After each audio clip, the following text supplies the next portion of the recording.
성경 말씀 사무엘하 6장 1절로 15절 말씀을 봉독하겠습니다. 사무엘하 6장 1절로 15절 말씀입니다. 다윗이 이스라엘에서 뽑은 무리 3만 명을 다시 모으고 다윗이 일어나 자기와 함께 있는 모든 사람과 더불어 바알레 유다로 가서 거기서 하나님의 궤를 메어오려 하니 그 궤는 그룹들 사이에 좌정하신 만군의 여호와의 이름으로 불리는 것이라. 그들이 하나님의 궤를 새 수레에 싣고 산에 있는 아비나답의 집에서 나오는데 아비나답의 아들 우사와 아효가 그 새 수레를 모니라.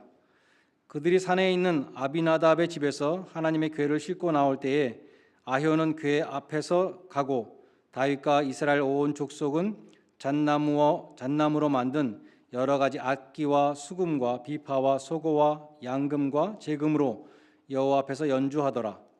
그들이 나곤의 타작마당에 이르러서는 소들이 뛰므로 우사가 손을 들어 하나님의 궤를 붙잡았더니 여호와 하나님이 우사가 잘못함으로 말미암아 진노하사 그를 그곳에서 치시니 그가 거기 하나님의 궤 곁에서 죽으니라. 여호와께서 우사를 치심으로 다윗이 분하여 그곳 이름을 베레스 우사라 부르니 그 이름이 오늘까지 이르니라.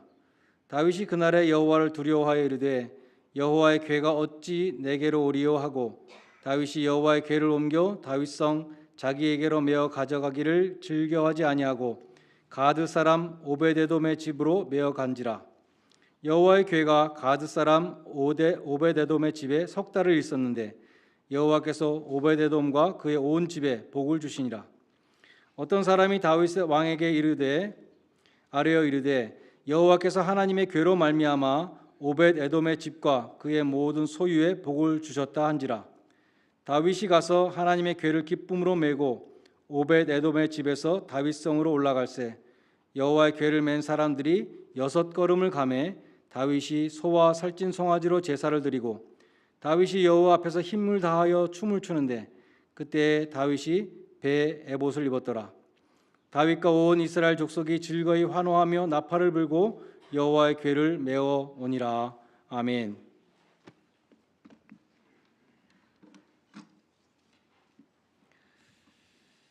사무엘하 5장에서 다윗이 온 이스라엘과 유다의 왕으로 기름 부음을 받았지요.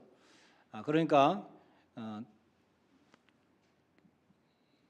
두로 왕이라고 있었습니다. 해안 도시에 두로암의 두로 왕 히람이 백향목과 목수와 석수를 보내서 왕궁을 지어줬습니다. 유다의 왕으로 기름 부음 받고 예루살렘에 살고 있었던 여부스 족속을 정복하고 예루살렘을 수도로 삼았습니다. 이 예루살렘을 수도로 삼고 이제 명실상부한 온 이스라엘의 왕이 된 다음에 다윗이 처음으로 추진한 일이 무엇인가 하면 언약궤를 예루살렘으로 옮겨오는 것이었습니다.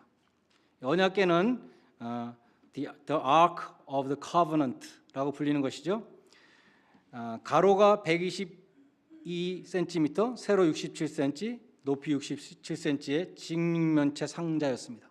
우리 쉽게 생각하면 이 관이 있잖아요. 관의 절반보다 조금 더 긴 그 정도 크기였어요. 거기에 그 십계명 돌판이 들어있었기 때문에 법궤라고도 불렸습니다. Ark of the Law. 이 언약궤 덮개는 속죄의 피를 뿌리는 것이었죠. 속죄소라고 한국 성경에 되어 있고 영어 성경에 보면 Atonement Cup, 속죄를 이루는 뚜껑이라고 그렇게 불리는 것이었습니다. 또 동시에 그 뚜껑은 하나님이 이스라엘 백성들을 만나주는 시은자, 은혜를 베풀어 주시는 보좌, 영어 성경에 mercy seat라고 하는 그러한 중요한 그 성물이었죠. 그처럼 언약궤는 하나님의 임재의 상징이었기 때문에 이스라엘 백성들이 광야를 행진할 때 제일 앞에 서서 위치했습니다. 그리고 유진할 때는 스테이할 때는 진영의 중앙에 있는 성소 중에서도 지성소에 안치되어 있었습니다. 그처럼 언약궤는 앞서 인도하시는 하나님 그리고 이스라엘 백성 중에 거하시는 하나님을 보여주었습니다. 그래서 다윗은 이 중요한 법궤를 다시 예루살렘으로 모시고 와서 정말 예배를 회복하고 하나님의 통치를 회복하고자 하는 그러한 좋은 마음을 가지고 첫 번째로 추진한 것이 언약궤를 예루살렘으로 옮겨오는 것이었습니다. 언약궤는 본래 실로라는 곳에 있었죠. 사울 왕 시대 실로라는 곳에 있었는데 사울 왕이 전쟁에서 패하니까 블레셋과의 전쟁에서 이기기 위해서 언약궤를 전쟁터로 가져갔다가 전쟁에서 패하고 언약궤를 빼앗기게 되었습니다. 블레셋 땅으로 넘어갔는데 그 언약궤가 블레셋 땅에서 많은 재앙을 일으키게 되죠. 그러니까 블레셋 사람들이 야 이거 우리가 갖고 있으면 안 되겠다. 그래가지고 이스라엘 땅 벳세메스로 보냈습니다. 벳세메스 사람들이 또 언약궤를 들여다보았다가 떼죽음을 당하게 되죠. 그러니까 그 벳세메스 사람들이 또 다시 언약궤의 궤를 기럇 여아림이라는 곳에 사는 아비나답의 집으로 보냈습니다. 그리고 이제 20년이 경과한 시점입니다. 오늘 본문 1절에 보면 다윗은 3만 명이나 되는 엄청난 인원을 동원해서 언약궤를 모셔오는 아주 큰 행사를 열었습니다. 5절에 보면 여러 가지 악기를 연주하며 축제 분위기로 옮겨오고 있었습니다. 근데 이 나곤의 타작마당이라는 장소에 이르렀을 때 그 언약궤를 실은 수레를 끌고 가더니 소가 뛰었어요. 소가 뛰니까 언약궤가 바닥으로 떨어지려고 했을 때 이 아비나답의 아들이라는 우사가 그 언약궤를 떨어지지 않도록 붙잡았습니다. 성경에 보면 여호와 하나님이 우사가 잘못함으로 말미암아 진노하사 그를 우사를 그곳에서 치시니 그가 거기 하나님의 궤 곁에서 죽었다라고 기록되어 있습니다. 다윗은 한편으로는 하나님께 대해서 분노했고 또 다른 한편으로는 하나님을 두려워했습니다. 그래서 언약궤에 이동해 오던 그것을 즉시 중단하고 오벳 에돔이라는 사람의 집에 맡겼습니다. 우리는 다윗의 분노를 이해할 수 있습니다. 언약궤를 예루살렘으로 모셔오려고 했던 것은 정말 좋은 뜻으로 선한 의도로 하나님의 영광을 드러내기 위해서 한 것이었는데 하나님이 복을 주시는 것이 아니라 오히려 언약궤가 술에서 떨어지려고 하는 것을 막았던 이 우사, 이 사람도 좋은 일 한 것인데 그 우사를 그 자리에서 죽이셨으니 다윗의 마음이 얼마나 참담했겠습니까? 일단 우리는 하나님은 의로우시다는 것을 인정해야 합니다. 하나님은 불의를 행하지 않으십니다. 그러면 다윗과 우사가 무엇을 잘못했을까요? 왜 그들은 하나님의 진노를 자초했을까요? 한마디로 그들의 잘못은 하나님의 말씀을 어긴 것이었습니다. 민수기 4장 15절에 보면 진영을 떠날 때에 아론과 그의 아들들이 성소와 성소의 모든 기구 덮는 일을 마치거든 고핫 자손들이 들어가서 그 성물들을 맬 것이라고 했습니다. 성물을 만지지 말라 그들이 죽으리라 이렇게 말씀합니다. 언약궤는 측면에 고리가 있었습니다. 고리에 채를 껴가지고 레위 지파 중에서도 고핫 자손이 어깨에 매라고 그렇게 하나님 분명히 말씀하셨어요. 또 함부로 만지거나 들여다보면 죽는다고 말씀하셨습니다. 그런데 다윗과 이스라엘 사람들이 이 중요한 언약궤를 옮기면서 그 중요한 말씀을 과연 몰랐을까요? 언약궤를 만지면 죽는다 그랬는데 지금 수레에 실었는데 아무도 안 죽었잖아요. 그러니까 수레에 언약궤를 실을 때 아무도 안 만졌습니다. 다시 말해서 하나님 말씀하신 대로 고리에 채를 껴가지고 어깨에 매가지고 수레에다가 실는 데까지는 하나님 말씀대로 잘했어요. 근데 그 다음부터 하나님 말씀을 어긴 것이죠. 왜 그랬을까요? 첫째로 두 가지 이유를 생각해 볼 수 있는데 첫 번째는 십계명 돌판이 들어가 있는 굉장히 무거운 궤였습니다. 이것을 어깨에 메고 기럇 여아림에서 예루살렘까지 10마일 정도가 된다 그래요. 거기를 메고 가려면 얼마나 힘이 들겠습니까? 수레로 운반하는 것이 비할 수 없이 더 편리한 방법이었습니다. 그래서 규정을 어기고 편법을 택한 것입니다. 예수님은 아무든지 나를 따라오려거든 자기를 부인하고 자기 십자가를 지고 나를 쫓을 것이니라고 말씀하셨습니다. 여러분이 중요한 말씀을 다 알고 계시죠? 모르는 사람 아무도 없습니다. 그런데 왜 십자가를 안 지십니까? 힘드니까 안 지죠. 힘드니까. 이 사람들도 똑같았어요.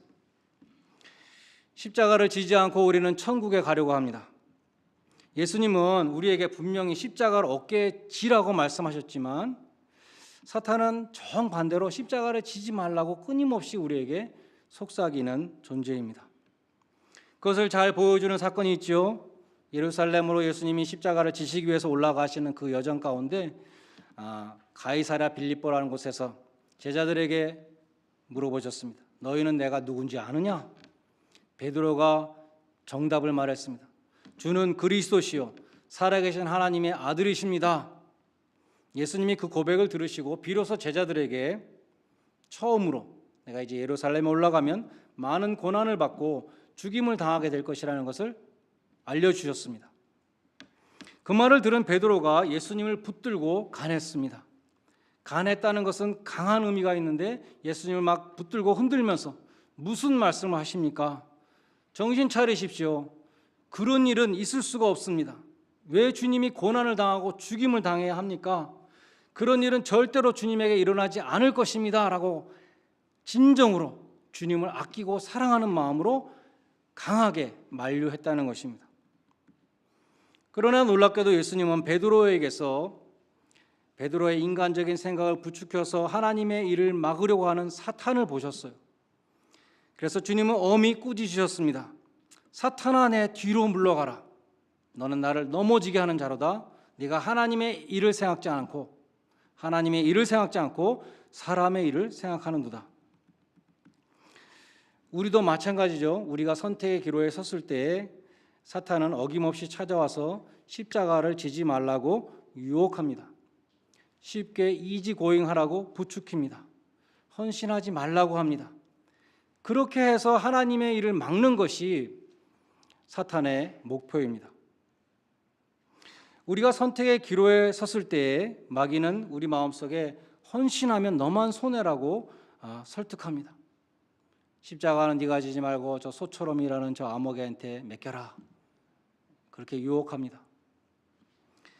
만약 여러분이 선택의 기로에서 넓은 길로, 편한 길로, 이기적인 생각으로 십자가를 지지 않는 쪽으로 선택을 한다면 여러분은 마귀를 목자로 삼아서 마귀의 음성을 듣고 마귀를 따라가는 마귀의 양이 되는 것입니다. 주님이 십자가를 지지 않으셨다면 하나님의 일이 이루어지지 않았던 것과 마찬가지로 우리가 십자가를 지지 않으면 하나님의 일이 이루어지지 않습니다. 그것이 마귀의 목표입니다. 여러분은 부디 자기 십자가를 지고 어깨에 지고 나를 따르라는 주님의 그 목자의 음성을 따라가는 주님의 양들이 되시기를 바랍니다. 둘째로 다윗과 백성들이 언약궤를 수레로 옮긴 이유는 첫 번째는 그게 편했기 때문이고 두 번째는 블레셋 사람들이 그렇게 이미 한 전례가 있기 때문이었습니다. 전에 블레셋 땅에서 막 재앙을 일으키니까 이스라엘 땅으로 돌려보낼 때 수레에다가 실어서 돌려보냈거든요. 그걸 지금 똑같이 따라한 것입니다. 하나님의 말씀을 모르는 블레셋 사람들은 언약궤를 이스라엘에 돌려줄 때 수레에 실어서 보냈습니다. 그렇지만 하나님은 블레셋 사람들을 죽이지 않았습니다. 그들은 하나님 말씀을 몰랐고 레위 지파도 없었고 고핫 자손도 없었습니다. 그런데 하나님의 백성들이 언약궤를 옮기면서 이방인들이 했던 것을 그대로 따라한 것입니다. 우리도 세상의 방법을 따라가서는 안 됩니다. 로마서 12장 2절에 보면 너희는 이 세대를 본받지 말고 하나님의 뜻을 분별하라고 말씀합니다. 지난주에 릭 워렌 목사님의 The Purpose Driven Life, 우리 댄 교원님과 배 집사님과 나누는 가운데 이런 내용이 있었어요. 우리 삶 속에서 일어나는 많은 어려움들이 선택을 잘못했기 때문인데 왜 잘못된 선택을 하냐면 잘못된 기준으로 선택하기 때문이라는 것입니다. 잘못된 기준의 선택 4가지 예를 드는데 첫 번째가 culture입니다. 문화, 세상 사람들이 다 그렇게 하니까 이것이 잘못된 기준입니다. 두 번째는 tradition, 전통, 우린 지금까지 그렇게 했어, 이것입니다. 세 번째는 reason, 내 생각에는 이것이 옳다, 내 생각, 이것이 잘못된 기준입니다. 네 번째는 emotion, 난 이게 좋아, 오늘날 포스트 모더니즘의 기준이죠. 내가 좋다 하면 끝입니다. 난 이게 좋아. 이런 것들은 전부 다 잘못된 기준이라는 것입니다. 그런 것들은 잘못된 방향으로 인도하는 잘못된 기준입니다. 우리가 바른 선택을 할 수 있는 유일한 완벽한 기준은 하나님의 말씀입니다. 다윗과 이스라엘 백성들이 그 하나님의 말씀을 따르는 것이 아니라 쉬운 길을 택하고 블레셋 사람들을 본받았을 때 이러한 참혹한 일이 일어나게 됐다는 것입니다. 우리가 여기서 얻을 수 있는 교훈은 무엇입니까? 목적이 아무리 선해도, 의도가 아무리 선해도 방법이 틀리면 하나님이 받지 않으신다는 것입니다. 다윗과 우사는 정말 좋은 의도를 갖고 있었습니다. 그런데 불법을 행했어요. 그래서 하나님이 진노하셨습니다. 하나님을 위해서 내가 이렇게 좋은 일을 하려고 했는데 하나님은 어떻게 이럴 수 있습니까? 다윗은 분하게 여겼을지 모르지만 하나님의 말씀을 어기면서 하는 일은 하나님이 용납하지 않으셨다는 것입니다. 하나님의 말씀을 무시하는 것은 하나님을 무시하는 것입니다. 수레로 운반하는 것이 훨씬 더 효율적이라 하더라도 하나님이 정하신 방법은 구별된 사람들이 어깨로 매는 것이었습니다. 다윗은 선한 의도를 갖고 있었으나 하나님의 말씀을 무시하는 잘못을 범했습니다. 다윗은 두려워했다 그랬습니다. 다윗이 두려워하여 이르되 여호와의 궤가 어찌 내게로 오리요? 법궤가 블레셋 땅에서만 재앙을 일으킨 것이 아니라 나한테도 재앙을 일으키는구나. 그렇게 두려워하게 됐다는 것입니다. 법궤를 예루살렘으로 영광스럽게 모셔가려고 했는데 나한테 이런 재앙이 일어나다니 다윗은 언약궤가 두려워졌습니다. 가까이 하면 또 언제 재앙이 임할지 모르겠구나. 그래서 다윗은 법궤를 오벳 에돔이라는 사람의 집에 맡겼습니다. 그런데 여호와께서 하나님의 궤로 말미암아 오벳 에돔의 집과 그 모든 소유에 복을 주셨다는 소식을 듣게 됩니다. 오벳 에돔은 오늘 본문에 보면 가드 사람이라고 했잖아요. 블레셋의 가드라는 도시 출신입니다. 다시 말해서 이방인 블레셋 사람인데 그 이방인의 집에 궤를 맡겨놨는데 그 집에 하나님이 복을 주셨다는 얘기를 듣게 되는 것입니다. 여호와의 궤가 재앙만 일으키는 것이 아니라 정말 궤를 모시고 있었던 이방인에게도 이렇게 복을 줬다는, 큰 복을 줬다는 것을 다윗이 듣게 되었어요.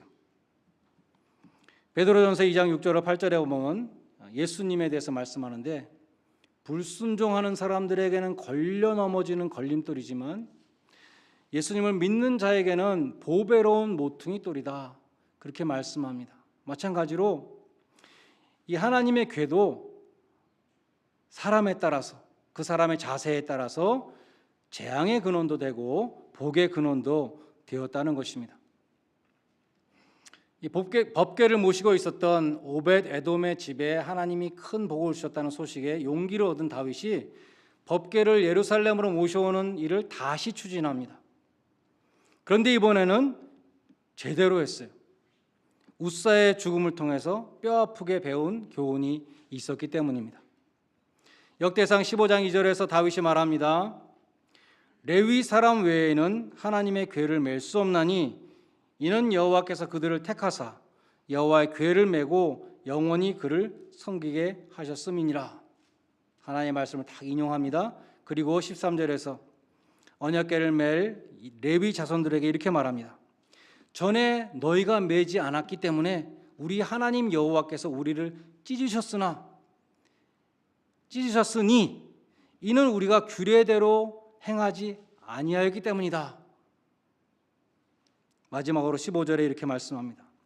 모세가 여호와의 말씀을 따라 명령한 대로, 다시 말해서 율법에 기록된 대로 레위 자손이 채에 하나님의 궤를 꿰어 어깨에 매니라. 다윗은 두 번 실수하지 않았습니다. 하나님의 진노를 또다시 불러일으키지 않았습니다. 실패의 원인을 정확하게 깨달았습니다.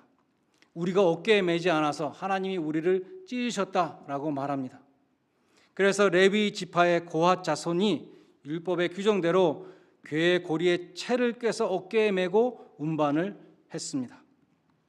그래도 다윗은 마음이 조마조마해서 딱 6걸음밖에 안 갔는데 스탑하고 거기서 하나님 앞에 제사를 지내죠. 살찐소와 송아지로 제사를 드렸습니다. 재앙이 더 이상 임하지 않았습니다.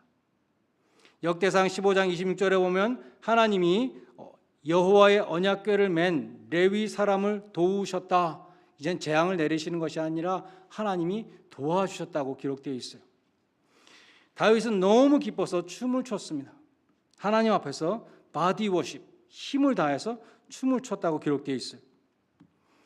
다윗의 부인 가운데 미갈이라는 사울의 딸이 있었습니다. 다윗이 옷이 다 벗겨지도록 춤을 추면서 예루살렘에 들어오는 것을 보고 냉소적으로 비난을 했죠.